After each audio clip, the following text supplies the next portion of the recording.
Hoje nós estamos, a Andressa mencionou, Cadinho, tá bom meu posicionamento aqui?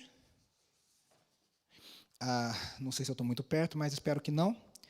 A Andressa mencionou que a gente está terminando a nossa série, a primeira série da IB Metrô, Igreja, o Evangelho Visível.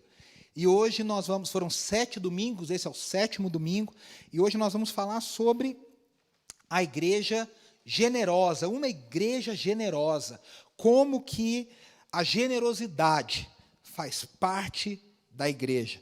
Veja, a gente vive esse tempo de profunda crise, então a gente falou, né, nessas 7 semanas, e a gente recantou e recontou a igreja intencional, a igreja da palavra, a igreja da tradição, a igreja do Espírito, a igreja que ora. E eu quero lembrar você que todas essas mensagens estão no nosso YouTube. Todas elas estão lá no nosso YouTube. E essa semana vão estar no Spotify e na Deezer como podcast. Você também vai poder ouvir essas mensagens se você não ouviu alguma da série. Hoje a gente vai concluir falando dessa igreja generosa. Nós vivemos um tempo de profunda crise, um tempo de uma crise, como nós estávamos orando agora, crise familiar, crise nos relacionamentos, crise na economia global, né, muita gente afetada, é aquela velha história, né, quem é pobre sofre mais, e muita gente abaixo da linha da pobreza, da linha da miséria, e sofrendo, e mais do que nunca, essa mensagem é oportuna, para nós mostrarmos que nós temos a oportunidade de marcarmos as pessoas com a generosidade como igreja, como corpo de Cristo, como família de Deus. Eu quero ler com vocês o texto que nós usamos em toda essa série, vocês vão conseguir ler aí no slide. Atos 2, 42 até 47, diz assim, olha, eu grifei algumas partes, tá? Eles se dedicavam ao ensino dos apóstolos e à comunhão, ao partir do pão e às orações. Todos estavam cheios de temor e muitas maravilhas e sinais eram feitos pelos apóstolos. Todos os que criam mantinham-se unidos e tinham tudo em comum. Vendendo suas propriedades e bens, preste atenção, distribuíam a cada um conforme a sua necessidade. Todos os dias continuavam a reunir-se no pátio do templo. Partiam o pão em suas casas e juntos participavam das refeições, com alegria e sinceridade de coração. O próximo texto a gente também usou na semana passada, e eu disse que a gente usaria essa semana. A gente leu os versículos, acho que a partir do verso 23 até o 32, e hoje nós vamos começar no 31, né, que diz assim, depois de orarem, nós falamos dessa oração na semana passada, tremeu o lugar em que estavam reunidos, todos ficaram cheios do Espírito Santo e anunciavam corajosamente a palavra de Deus. Da multidão dos que creram, uma era a mente e um coração. Ninguém considerava unicamente sua, coisa alguma que possuísse, mas compartilhavam tudo o que tinham. Com grande poder, os apóstolos continuavam a testemunhar da ressurreição do Senhor Jesus, e grandiosa graça estava sobre todos eles. Não havia pessoas necessitadas entre eles, pois os que possuíam terras ou casas as vendiam, traziam o dinheiro da venda e o colocavam aos pés dos apóstolos, que o distribuíam segundo a necessidade de cada um. José, um levita de Chipre, a quem os apóstolos deram o nome de Barnabé, que significa encorajador, vendeu um campo que possuía, trouxe o dinheiro e o colocou aos pés dos apóstolos. Até aqui, né, aqui tem 2 músicas do Guilherme Kerr e do Jorge Heder. Aqui do Barnabé, a famosa música do Guilherme Kerr, que diz, era seu nome Barnabé, natural de Chipre, também chamado de José das Consolações, homem bom e piedoso, cheio de temor e fé, homem de Deus. Está até no HCC, hein, para os batistões, está no HCC, no Inário para o Culto Cristão. Veja só, meus irmãos, a gente está vendo a igreja aqui e a atuação da igreja. E nós vamos fazer uma recuperação um pouco de onde vem esse espírito de generosidade. A gente vive um tempo muito difícil no Brasil e no mundo, que qualquer coisa que a gente fala é politizado, é levado para um lado, é levado para o outro. E muitas vezes as pessoas querem colocar sobre o texto bíblico e sobre textos da história da igreja cargas políticas que não tinham na época e não tinham como ter essa leitura. Veja, aqui nós não estamos defendendo um sistema político de esquerda, nós estamos defendendo um sistema político de direita, não estamos falando de comunismo, não estamos falando de total liberalismo econômico. Aqui nós estamos falando do Evangelho. Essa semana uma pessoa me escreveu e me perguntou sobre qual visão política é a mais alinhada ao Evangelho, a da esquerda ou da direita. Eu falei, nenhuma das duas. As duas necessitam, as duas têm coisas que o Evangelho colabora, que o Evangelho corrobora, fala, olha, isso é legal, isso é bacana. Mas as duas também, por exemplo, né, a visão mais à esquerda que diz que as pessoas, que olha mais para o pobre, que olha mais para o necessitado, que vê a questão da necessidade em comum da coletividade, maravilha. A direita, a visão mais liberal econômica, também tem coisas muito positivas, como a valorização do indivíduo, a valorização da capacidade, da meritocracia. Isso são coisas que o Evangelho olha e corrobora. Mas ambas também têm fruto do pecado e da queda, e ambas necessitam que o Evangelho olhe para elas e traga a redenção dessas visões. Então o Evangelho não é nem de esquerda e nem de direita, o Evangelho é de Deus, o Evangelho é a palavra de Deus, a salvação de Deus para todos nós. A igreja aqui de Jesus Cristo, a comunidade dos que creem, a comunidade do Espírito, não era uma comunidade comunista e não era uma comunidade liberal econômica, era a comunidade do Espírito. E o Espírito de Deus está muito acima, e o Espírito de Deus redime as visões à esquerda e as visões à direita no espectro político. Então, portanto, eu já quero cortar do seu coração qualquer tentativa. Eu espero que seja uma tentativa falha de querer politizar algo que não está sendo politizado. A gente está falando de como o Espírito de Deus trabalha e transforma o coração das pessoas. E como o reino de Deus é um reino que precisa suplantar, que precisa vencer, que precisa adentrar a realidade caída deste mundo.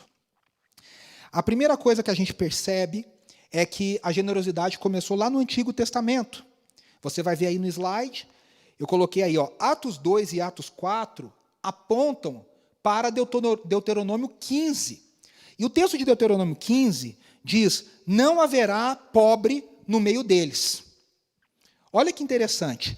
Vamos dar uma olhada aqui, como que Atos 2 e Atos 4 é o cumprimento da palavra que Moisés trouxe, e Deus trouxe para o povo ali, logo depois do Êxodo. Olha o texto de Deuteronômio 15, vamos ler juntos. No final de cada 7 anos, isso aqui é Moisés ordenando, através da palavra que ele recebeu de Deus ao povo de Israel. No final de cada 7 anos, as dívidas deverão ser canceladas. Isso deverá ser feito da seguinte forma: todo credor cancelará o empréstimo que fez ao seu próximo. Nenhum israelita exigirá pagamento do seu próximo ou de seu parente, porque foi proclamado o tempo do Senhor para o cancelamento das dívidas.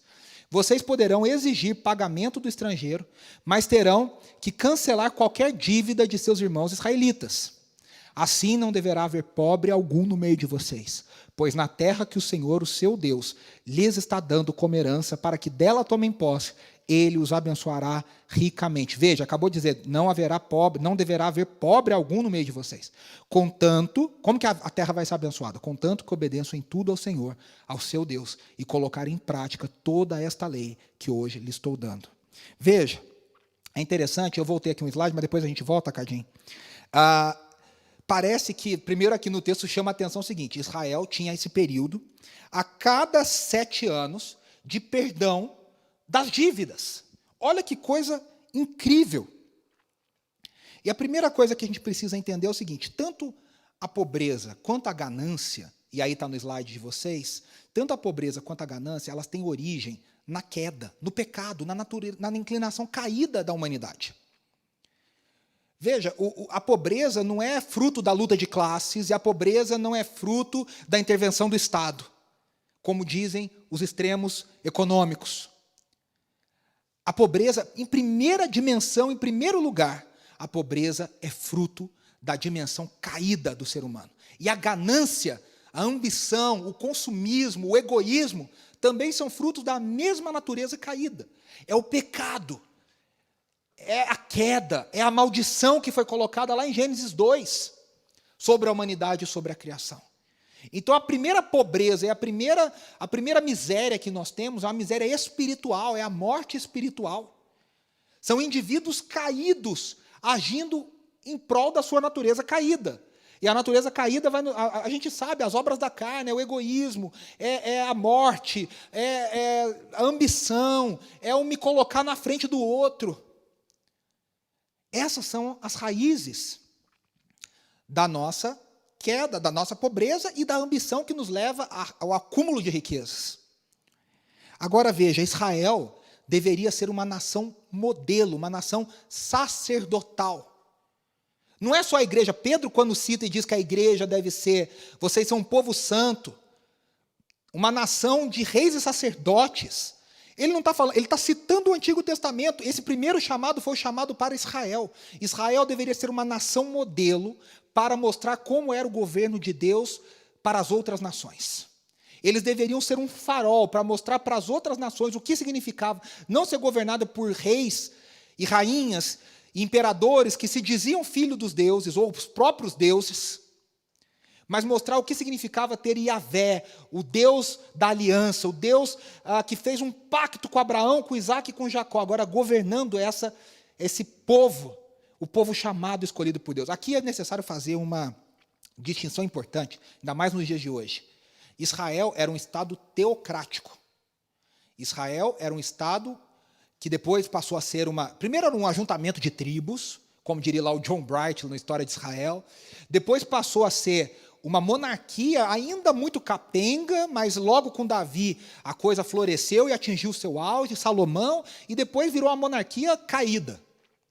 Nos descendentes de Davi, nos reinos do norte, a separação, enfim, essa é a história de Israel. Mas Israel era um estado teocrático, aonde o rei tinha poder para convocar e atuar junto com os sacerdotes na esfera religiosa. Essa não é a realidade nossa como igreja do Senhor Jesus Cristo. A igreja do Senhor Jesus Cristo não atua num estado teocrático. Ela não atua, ela atua em uma outra esfera. E aí a reforma protestante, principalmente os anabatistas e os batistas defendem a separação entre Estado e igreja.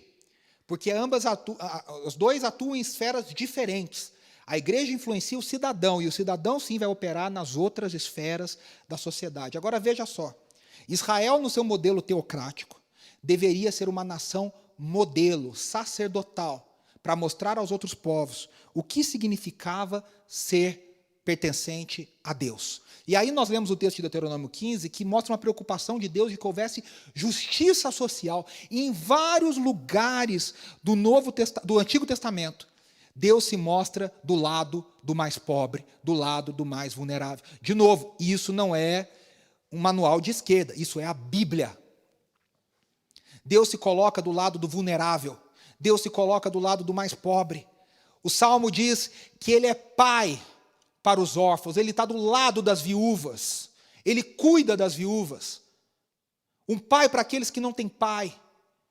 E várias vezes nós vemos no Antigo Testamento e na Torá, na lei de Deus dada ao povo por meio de Moisés, que o povo deveria olhar pelos órfãos e pelas viúvas. Por quê? Porque eles eram os mais vulneráveis numa sociedade patriarcal. E aí a gente leu ali falando assim, a dívida dos estrangeiros você pode cobrar, mas a dos israelitas você não cobra. E aí a gente fala, tá vendo, os estrangeiros eram deixados de lado. Mas veja que em Deuteronômio 14, a gente vai ler junto aqui, põe aí para mim, por favor, o slide. A gente vai ler junto que diz assim, olha que interessante, são alguns versículos antes do que a gente acabou de ler. Diz assim, e nunca se esqueçam dos levitas, que vivem em suas cidades, pois eles não possuem propriedade nem heranças próprias.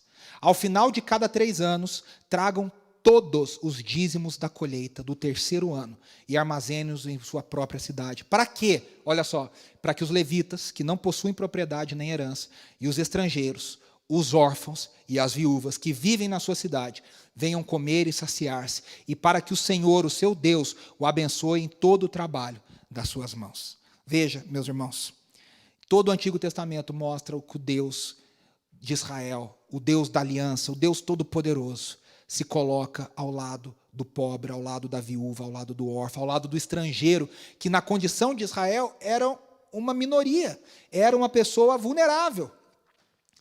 Existe a preocupação. Os levitas, quando houve a distribuição da terra, rapidamente, cada uma das 11 tribos recebeu um pedaço da terra de Canaã. Mas os levitas não receberam, até o texto que diz, o Senhor será a sua herança. E existe uma preocupação em todo o Antigo Testamento, em toda a lei de Deus, que as 11 tribos mantivessem essa tribo, que era uma tribo sacerdotal, que deveria se dedicar exclusivamente ao serviço do tabernáculo e ao serviço do Senhor. Então, Israel tinha esse perdão de dívida a cada 7 anos. E a cada 7 ciclos de 7 anos, no 50º ano, no ano 50 depois, haveria o chamado ano do jubileu, que era um perdão acima do perdão que era concedido há 7 anos. No ano do jubileu, as terras que haviam sido vendidas voltavam aos seus donos originais. Os escravos eram alforriados, ou os escravos voltavam aos seus donos originais. E as dívidas eram perdoadas. Meus irmãos, isso era o próprio Deus garantindo que em Israel houvesse justiça social. Cuidado para aqueles que necessitavam. Cuidado para aqueles que necessitavam. O ano do jubileu, o ano do perdão, o ano da graça do Senhor sobre aqueles menos favorecidos, sobre aqueles que necessitavam o cuidado. E aqui Atos 2 e 4 que a gente leu, o Tim Keller vai dizer nesse livro maravilhoso, eu até trouxe ele aqui para indicar para vocês, quem quiser ler, chamado Justiça Generosa, publicado pela editora Vida Nova, Edições Vida Nova. Maravilhoso. E ele vai mostrar que justiça social não é coisa de teologia da libertação, não é coisa de missão integral, é a Bíblia nos ensinando como agir com equilíbrio, com sabedoria. E Atos 2 ecoa esse ensinamento, é o cumprimento desse ensinamento. Agora veja, segundo ponto, primeiro a gente viu a generosidade no Antigo Testamento. O segundo ponto, a generosidade em Jesus. Jesus nasceu, você se lembra, numa simples manjedoura, cercado de animais. As pessoas que estiveram ali para celebrá-lo não foram os reis, não foram os imperadores, mas foram os pastores, que eram as pessoas mais humildes naquela sociedade, naquele momento, na Galileia. Jesus nasceu, a gente até canta dizendo que ele se tornou pobre. O apóstolo Paulo vai dizer que ele abriu mão da sua glória e se humilhou. E ali, nesse caso, ele se humilhou se tornando humano. E aí, nessa condição, o fato de ser Deus coloca toda a humanidade que não é Deus como vulnerável, como mais pobre, como mais necessitado. Mas Cristo se tornou um de nós.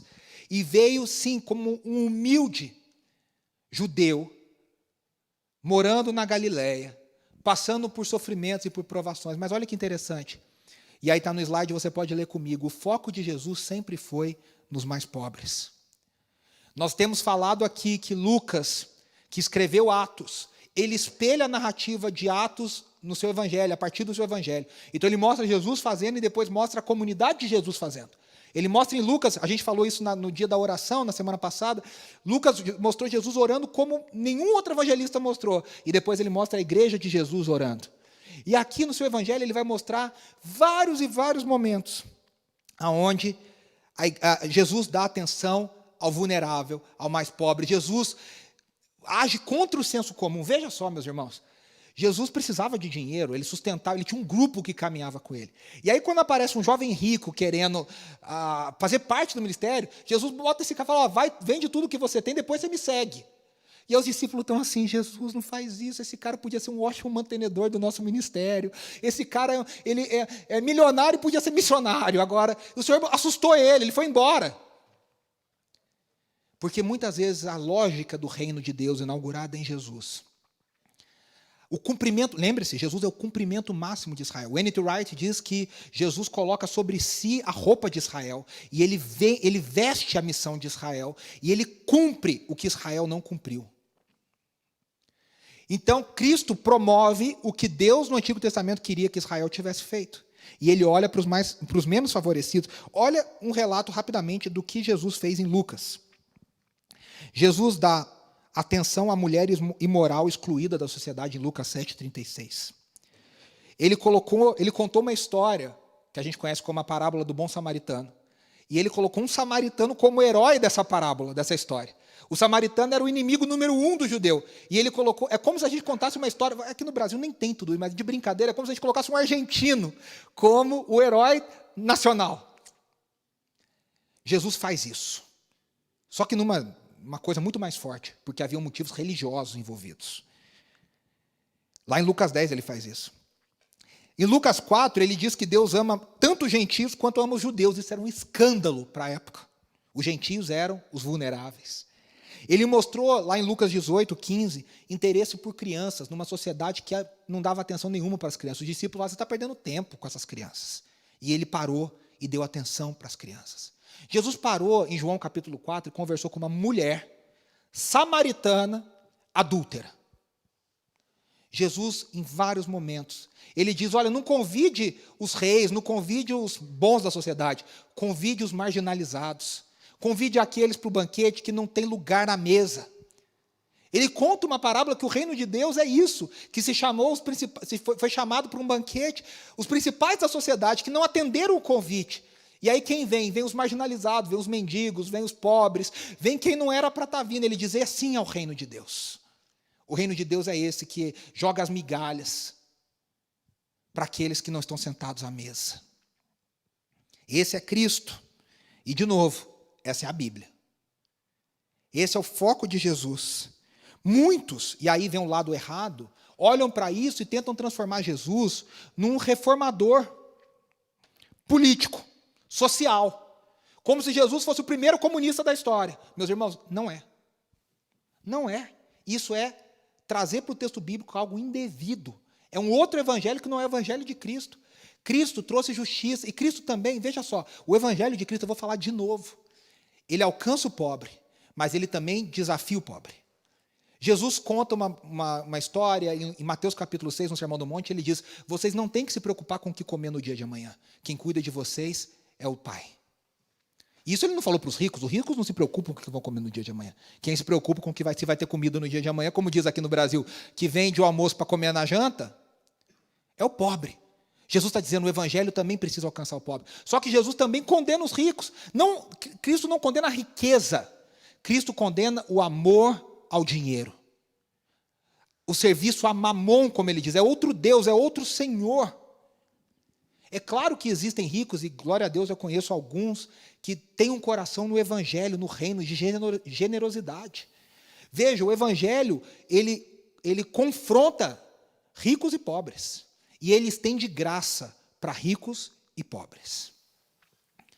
Mas, inegavelmente, Jesus, para mostrar a mensagem do reino, ele olhou para os vulneráveis. Isso está em consonância com a igreja do Senhor Jesus. A igreja do Senhor Jesus, durante muito tempo, foi perseguida. O apóstolo Paulo diz que Jesus Cristo e Deus Pai escolheram as coisas que não são para envergonhar as que são. As coisas loucas para envergonhar as sábias. Teoricamente, meus irmãos, eu e você somos as coisas que não são e loucas desse mundo, que fomos escolhidos por Deus, para envergonhar aqueles que pensam que são e aqueles que pensam que são sábios. A igreja está rica, poderosa, ela veio depois, a igreja do Senhor Jesus, e até hoje nós temos a igreja do Senhor Jesus perseguida, marginalizada, em muitos lugares da terra. Em muitos lugares da terra, irmãos nossos sofrem por amor ao evangelho. Têm seus bens apreendidos, são espancados, são perseguidos. A igreja do Senhor Jesus Cristo sempre viveu e sempre conviveu com a perseguição e com a vulnerabilidade. Jesus olhou para aqueles que não... Os seus 12 apóstolos. Ninguém tinha MBA, ninguém tinha doutorado, ninguém tinha... O mais qualificado, talvez, fosse Mateus. E depois o apóstolo Paulo, mas o apóstolo Paulo diz, olha, eu considero tudo isso como esterco. Todo o meu currículo é esterco. O LinkedIn dele não serve para nada. Ele diz, eu me glorio na morte de Cristo, na sua ressurreição. Eu vivo a fé que eu vivo pelo Filho de Deus. A vida que eu vivo é pelo Filho de Deus, na fé que eu tenho nele. Jesus olhou para os seus marginalizados. E aí tem gente que fala assim, também a Bíblia não quer falar de dinheiro, vocês estão querendo... E aí eu quero trazer aqui, mostra o slide aí para mim, por favor, olha. Dinheiro é o assunto de 16 das 29 parábolas de Jesus. Mais da metade das parábolas de Jesus falam sobre dinheiro. É o assunto de 1 em cada 7 versículos do Novo Testamento. Você pega o número total de versículos e divide depois pelo número de vezes que se fala de dinheiro no Novo Testamento. E você vai descobrir que a proporção é de 1 a cada 7. Existe uma menção a dinheiro e administração, a mordomia, a cada 7 versículos do Novo Testamento. O encontro com Jesus, meus irmãos, sempre nos leva a uma vida de graça e de generosidade. Não existe ninguém que tenha sido encontrado por Jesus e que não tenha a vida transformada por generosidade. O exemplo maior, talvez, dos evangelhos seja a história de Zaqueu. Zaqueu que roubava do povo, Zaqueu que cobrava impostos indevidos, aquele Zaqueu egoísta, egocêntrico, hedonista, ambicioso. Quando ele tem um encontro com Jesus, que Jesus entra na sua casa, que Jesus entra na sua vida, como a gente canta, esse Zaqueu fala: eu vou restituir tudo que eu roubei, eu vou devolver 4 vezes mais. Por quê? Porque ele foi alcançado pela graça de Jesus. Quem é alcançado pela graça entende o favor imerecido, e a única coisa que pode fazer é colocar tudo à disposição do reino. E é isso que acontece com a igreja. A igreja tem um encontro com Cristo ressurreto. A igreja é cheia do Espírito. E a igreja agora tem as suas prioridades realinhadas. E aqui eu quero... Coloca o slide para mim, Cadinho, por favor. Eu quero mostrar uma coisa muito importante para vocês. A igreja influencia a sociedade de 3 formas quanto à generosidade, diz o grande teólogo e estadista holandês Abraham Kuyper, que diz: pela proclamação da palavra, por atos de misericórdia, é o número 2, e com a igualdade entre irmãos, em oposição à desigualdade de classe. Vamos cada um desses. A igreja prega a palavra. Olha, só mostrar para vocês aqui, esse é o livro, olha, lançado pela editora Thomas Nelson no Brasil, fantástico, lançamento deles. Um texto que não estava disponível, tem uma introdução magnífica do meu amigo Pedro Dutti, e um prefácio do grande mestre Guilherme de Carvalho. Vale muito a pena você conhecer esse livro aqui. O Kuyper vai dizer que a igreja influencia a sociedade na justiça social, primeiro, com a proclamação da palavra. A palavra da igreja, o conteúdo da igreja, o que Paulo diz que a igreja prega é evangelho. Ele diz: se prega um outro evangelho, seja maldito, ainda que seja um anjo de luz. O conteúdo da igreja é o evangelho é o evangelho de justiça. O evangelho é o evangelho que coloca as coisas no lugar, porque ele traz a mensagem do reino. Ele aponta para o reino glorioso de Jesus Cristo, onde todas as coisas serão colocadas no lugar, onde não haverão ricos e nem pobres, onde não haverá desigualdade, onde não haverá miséria, onde não haverá consumismo. Esse é o evangelho que a igreja já vive. E é esse evangelho que a igreja prega. O evangelho que realinha de dentro para fora. A transformação acontece de dentro para fora. Veja, o evangelho não é um sistema que vem e fala: você tem que dar... A gente lê o texto e não fala que a igreja, os apóstolos falaram: todo mundo vende tudo que tem, entrega aqui e me dá. Não foi isso que aconteceu. Isso é uma influência indevida. O evangelho trabalha de tal forma que ele mexe no coração do indivíduo, como Barnabé, como José, que foi falado, chamado Barnabé. E esse evangelho toca no coração daquele homem, e ele entende que ele precisa vender o que ele tem e colocar à disposição do todo. Veja, é um trabalho a partir do indivíduo que abençoa a coletividade. Mas é a transformação de um a um. É de dentro para fora. Não é uma lei que vem e fala: agora vocês vão ter que dar tudo. Agora nós vamos confiscar a poupança de vocês. Agora nós vamos roubar, tirar o dinheirinho que está dentro, debaixo do colchão. Entrega tudo que você tem. Não é assim. O evangelho trabalha o realinhamento do coração, o novo nascimento. E esse novo coração, esse novo nascimento, tem novas prioridades. O amor dele é realinhado. As coisas que eu amava, eu deixei de amar. As coisas que eu queria, eu deixei de querer. O James Smith vai dizer no seu livro Você se torna aquilo que ama, ele vai dizer: o alcançado pelo reino de Deus, o regenerado do evangelho, ele tem que amar o reino de Deus. E ele quer que o reino de Deus seja proclamado. Ele ama ver vidas sendo transformadas, ele ama o evangelho sendo pregado, ele tem prazer em ver as pessoas sendo alcançadas, justiça. Ele tem prazer em ver a injustiça sendo derrotada, a desigualdade sendo derrotada, os mais vulneráveis sendo alcançados com graça, o órfão sendo adotado na família de Deus, a viúva sendo bem cuidada. Veja, a igreja, logo depois, naqueles textos que a gente leu entre o capítulo 2 e o versículo 4, eles percebem que as viúvas não estão sendo bem cuidadas, que os mais vulneráveis não estão sendo bem cuidados. E a Bíblia diz que os apóstolos oraram e escolheram homens cheios do Espírito Santo, entre eles Estevão, que no capítulo 7 vai ser martirizado, para cuidar no que se chamava diaconia, que é o termo que a gente usa, diáconos. Eles faziam uma parte prática, administrativa, para que os apóstolos pudessem se concentrar totalmente no ensino da palavra, na pregação da palavra. Então, o primeiro ponto é a proclamação da palavra, o segundo é a diaconia, que o Abraham Kuyper vai dizer, é o ato de misericórdia, é o estender a mão. A igreja do Senhor Jesus Cristo, hoje, tem feito a diferença no mundo inteiro através de ONGs, ONGs, que alcançam pessoas que estão sendo traficadas no terrível mercado do tráfico humano, alcança pessoas que ninguém quer abraçar, adota órfãos que ninguém quer adotar. É a igreja do Senhor Jesus Cristo fazendo diferença, não só hoje, ao longo da história. A abolição da escravatura no mundo tem o dedo do cristianismo, de cristãos sérios e comprometidos com o evangelho.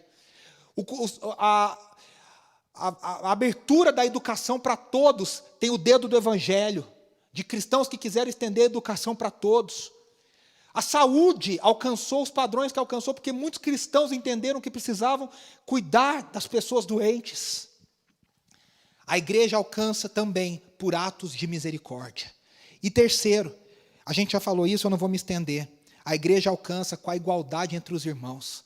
Na igreja do Senhor Jesus Cristo, não importa quem é mais rico, quem é mais pobre. Na igreja do Senhor Jesus Cristo, não importa quem é negro e quem é branco. Na igreja do Senhor Jesus Cristo, não importa se é africano ou se é europeu. Não importa se é brasileiro ou norte-americano. Não importa se é refugiado ou cidadão. No reino de Deus, todos são adotados na família de Deus, no corpo de Cristo. No reino de Deus, essa igualdade ela é frontalmente contra. Radicalmente contra o sistema de castas, o sistema de classes, o sistema que coloca ricos e pobres, brancos e negros, filhos e órfãos. Não. O evangelho, ele é radicalmente contra esse tipo de coisa, ele proclama a igualdade. E aí, a igreja pode ser generosa, e eu quero falar agora para você, já encerrando essa palavra, de 3 formas. A gente vai ver isso aqui no slide também. Vocês já vão ver daqui a pouquinho. Que diz as 3 formas como a igreja pode ser generosa. A igreja, e a gente vê isso lá no texto de Atos 2 e no texto de Atos 4. A igreja pode ser generosa no seu tempo. O texto de Atos 2 mostra para a gente que os cristãos naquela comunidade gastavam tempo juntos. Para gastar tempo juntos, você tem que vencer o individualismo. Porque quem tem família grande, quem já conviveu em acampamento, em qualquer outra coisa, sabe. Quando você está com um grupão, você nunca faz o que você quer. Você sempre faz você não vê o filme que você quer, você não vê o seriado que você quer. Muitas vezes você abre mão para fazer o que o outro quer. A igreja passava tempo junto, investia o seu tempo em relacionamento, construindo a comunidade. A pergunta que fica para nós é: como que a gente pode ser generoso com o nosso tempo? Eu preciso administrar o tempo. Como é que você gasta o seu tempo? Para eu poder doar meu tempo, eu tenho que fazer uma boa administração. Se eu não faço uma boa administração do meu tempo, eu não tenho tempo sobrando. Parece que eu sempre estou atropelando, sou atropelado pela rotina. Segunda coisa, está aí no slide também, você pode ver que a igreja pode ser generosa com os talentos, dons e talentos a serviço do reino de Deus. Deus deu talento para cada um de nós. Deus deu dons para cada um de nós. E esses dons são diferentes. Nós já falamos sobre isso em alguma mensagem da nossa série. Na Igreja do Espírito. Os dons são diferentes, mas eles têm um propósito em comum. E o apóstolo Paulo diz claramente, o propósito é que eles edifiquem o corpo de Cristo. E ao edificar o corpo de Cristo, abençoa a sociedade em geral. Os nossos dons e talentos não são para a gente se gloriar, não são para a gente se mostrar, não são para a gente fazer um troféu. Os nossos dons e talentos só têm serventia se eles são colocados a serviço do outro. E aí você fala, mas eu não tenho nenhum dom especial. Todos nós temos dom de costurar, dom de cozinhar, dom de receber bem, dom de abraçar. Existe dom de abraço, sabia? Existe dom de cura, o dom do ensino, o dom da administração, gente que administra bem, gente que tem ideias, que organiza, criatividade. Qual o dom que Deus colocou na sua vida que você pode colocar a serviço do outro? Você coloca o seu corpo a serviço do corpo de Cristo e o corpo de Cristo a serviço do mundo. Terceiro, e aí sim são os recursos. Veja, a Bíblia trabalha claramente com a ideia de que Jesus falou isso claramente, o Antigo Testamento fala isso várias vezes, e a igreja vive isso na prática. Os recursos que nós temos. Por que Barnabé pega tudo o que ele tem e coloca aos pés dos apóstolos? Porque ele entende que aquilo ali não é dele. É pecado ter poupança no banco? Não é pecado. Mas o pecado é você achar que esse dinheiro é seu. Que você dá os 10% para Deus e fica com 90% e fala para Deus, cuida dos teus 10%, que dos meus 90% eu gasto do meu jeito.